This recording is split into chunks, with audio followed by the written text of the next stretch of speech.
5 సంవత్సరాల నుంచి కొద్దిగా తక్కువగా ఉంది కానీ అంతకుముందు వ్యాపారం బాగుండేదండి.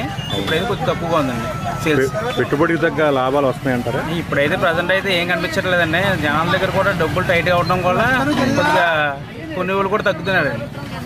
ఉపాధి ఇంతవరకు అయితే ఉపాధి బాగా తినేవారండి. ఇప్పుడైతే తినేవాళ్ళు కూడా తక్కువ. రేట్లు కూడా విపరీతంగా పెరగడం వల్ల వచ్చే నెల 10వ తారీఖున బోట్లు కట్టేస్తారండి. జూన్ నెల వరకు రేట్లు ఇంకా దారుణంగా పెరుగుతాయండి. మళ్ళీ వానాకాలం కొంచెం శ్రావణ మాసం వచ్చేటికి కొంచెం వర్షాలకే డౌన్ అవుతాయండి సరుకులు. పెద్దగా ఆర్దాలు ఉండదండి. అప్పుడు కూడా కొంచెం ఇదే రేట్లలో ఉంటాయండి. అప్పుడు కూడా మళ్ళీ కొంచెం శీతకాలకు వచ్చేటికి కొంచెం డౌన్ అవుతుందండి రేటు. ఇప్పుడు జనాభా ఎక్కువ అండి తినేవాళ్ళు. ఇప్పుడు తినేవాళ్ళు తక్కువ అండి.